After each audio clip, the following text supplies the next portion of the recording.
Well, as you speak, that Canada is considering rerouting this to China. Mm-hmm. The present administration funneled money to Brazil so they could develop their oil resources. It is now reported that the oil will be sold to China. Why are we developing other countries' resources for the sale to other countries instead of back to us?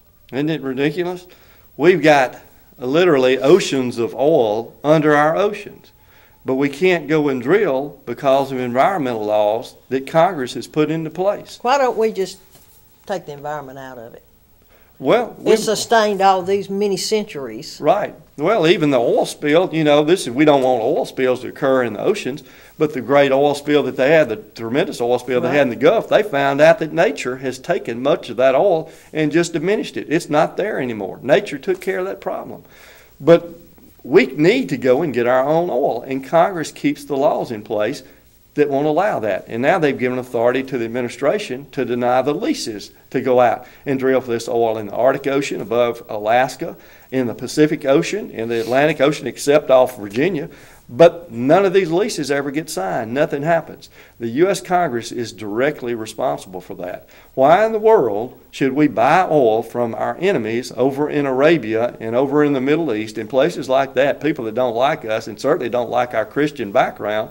Why should we remain vulnerable to these people who could cut us off any time? They did it twice in the 70s.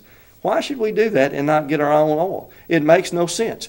We need conservative fighters in Congress who will fight and say, we're not going to fund these left-wing causes anymore, and we're going to make sure we drill for our own oil. And if you do want something, we certainly won't agree with it unless you change your ways. There's so many ways to approach this and make this happen. We just haven't had the right people in place to get it done up there, Ann.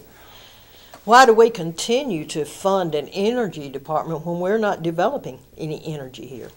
Jimmy Carter started that in the 1970s. He said it would make us energy independent. That was 35 years ago. We're less energy independent than we were when he started that.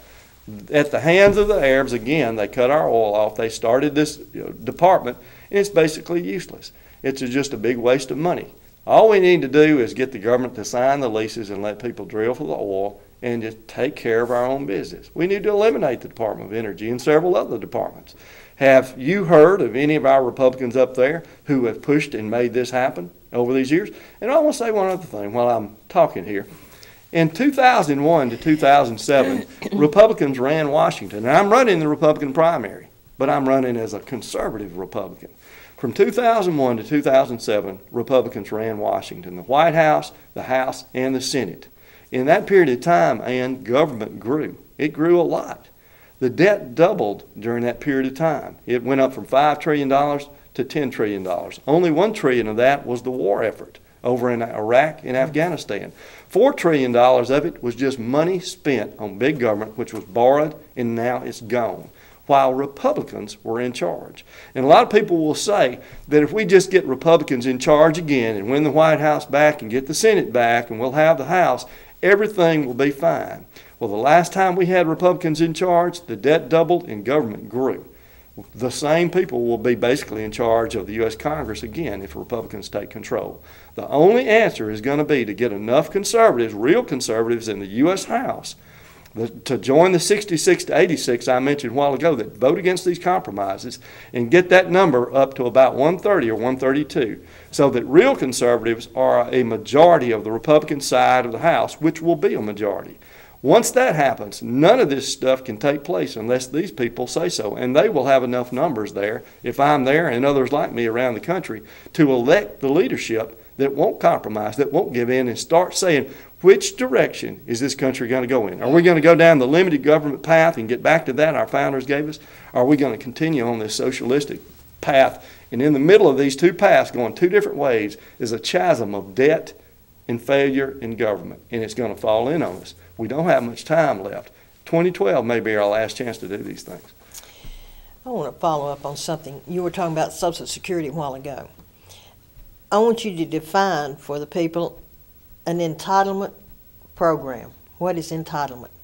Entitlement, the way they use it in Washington, is a program or the law they passed that says anybody under certain conditions is entitled to get certain benefits. If you qualify, if you're 62 or 5, whatever the age is now for Social Security, you know, you get an early one, then you get one for sure at 65. When get up there, I think it's 67. But if you reach that age and you paid in the system, you get the money. They call that entitlement, but that's really not a good word. That's not a good word at all. You've paid into the system. It's not something the government's giving you. It's something that you have paid into that the government owes you. The problem is, and the horrible problem about Social Security is, they have absolutely stolen all the money out of the system to spend it. Wasn't Social Security a trust fund paid for by the taxpayers? When I think of entitlement, I think of the free programs that are right here our government is giving. Right. I don't think of entitlement linked to Social Security. It's not an entitlement program in that sense. It's a retirement trust fund program you're entitled to. You know, in the private sector, if you ran a trust and you stole the money, you borrowed it all and spent it, and it wasn't there, they'd put you in the penitentiary. You'd go to jail. But these congressmen have done it for decades now, and they just continue in office and keep doing it. Now, the entitlements that we really think about are these welfare type programs, that if you qualify for that, you've paid nothing into it, but the government just gives you money. They take it from you and you and you and give it to this person over here. That's really the entitlements that disturb people, because the people have done nothing to earn it. We heard as recently as today, it was brought to my attention, I didn't hear it, and so I can't back it up, but the news reported that for lower income people who couldn't afford them, they might give a cell phone to them with 250 free minutes, which would cost the taxpayers right now about $1 trillion. Would you vote for that if you were in Congress? No, I wouldn't. And I think that program's already in place. Is it? I think they're already doing that. All kinds of foolish things are going on. What have these Republicans we've sent up there done to stop it? Yeah, they're still getting the phone. All this stuff is still in place because of moderate Republicans like Alan Nunley who have compromised for this big government.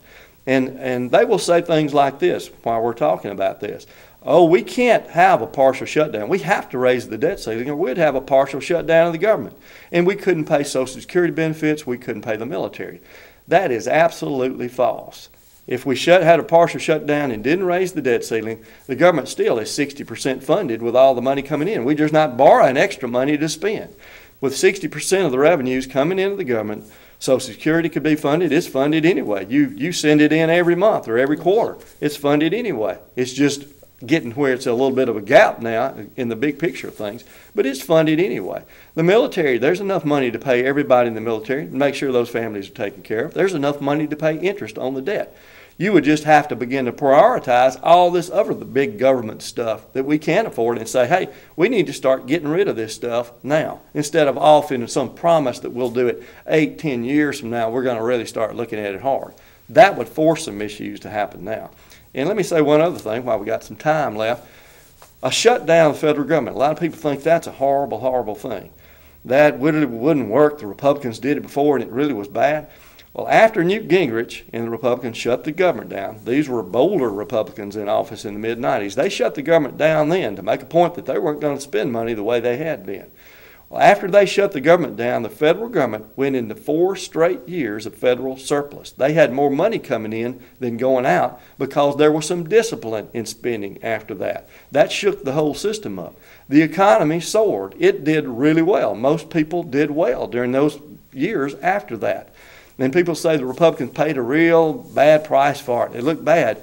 The Republicans kept both houses of Congress for 10 years, a decade after that shutdown. Now, Bill Clinton did get elected president in '96 after that, but he had signed the Welfare Reform Act. He seemed much more conservative to people, and Bob Dole wasn't going to beat him. That just wouldn't happen. The shutdown didn't cause that election to go that way. It was because people saw that Clinton was probably more conservative in their eyes around the country. So the shutdown business isn't a terrible thing. It might just be the drastic step the country needs to get us back and right this ship and begin to limit government. We've got to do something different. Let's talk about the IRS. They're one of the largest employers in the federal government. Would you be for a fair tax or a flat tax? I would be for a flat tax and a fair tax. Really, they have 2 different concepts, and this is the way that people define those. A fair tax would be like a national sales tax. They would just add a percentage on every purchase you make. A flat tax would be just a lower flat tax rate. Right now, the rate's going up. They're going to go up, by the way, at the end of the year under Obamacare and the Bush tax cuts expire and all these things that they've done in Washington and all the tricks they pull. Taxes will go up. But a flat tax is just a flat tax rate of, say, 15 or 20% that everybody pays it, but it eliminates most of the deductions that people get now. So you just make the money, you pay the tax. A fair tax, again, is just a national sales tax. For a fair tax to be in place, and I'm not sure if the government has the authority to actually implement that under the Constitution. I don't see a provision in there for it. But if it could be done, the income tax would have to be repealed. We can't have two different taxes. If you're taxed on your income, you certainly wouldn't want to go around and then be taxed again with a national sales tax. That's more taxation instead of less. The income tax would have to be repealed. And that came into place in the 16th Amendment in 1913. That gave the federal government the right to levy income taxes. That amendment would have to be repealed, in my view, before you would have a national sales tax. But I'm not sure that there's any constitutional authority for the government to levy a national sales tax. And I'm all for a lower tax rate. A flat tax rate, I would absolutely be for that. And we need to reform our tax code. You talk about the taxes going up the end of 2012. How much more can small business, around this country handle the taxes that they're having to pay right now, which you talked about 1913, I believe. What was the sales tax then? And I realize with inflation, I realize with the decades that have been since 1913, that taxes would go up. But did you ever, and people feel right now they're taxed almost to the excess, to the maximum that they can pay. Do you feel that we can stand the tax rate still going up, going up, going up? Of course not.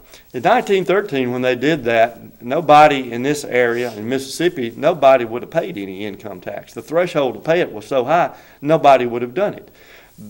The taxes started going up, of course, with wars and things like that, and they have to fund that. But when the wars are over, big government stays in place, and that's why they want to raise taxes, to fund more and more government. They think the answer is more government, so you pay more tax. Businesses don't hire people. That's why there's a jobs problem right now. Business people are very uneasy about the fact that they're going to have to pay more in taxes and pay more taxes for employees with Obamacare and all this. If they hire somebody, they're going to have obligations they don't believe they can fulfill, tax-wise and health care provision-wise. So they don't hire. They just cut back. Instead of expanding, they're talking about getting smaller. That is what's keeping our country back right now.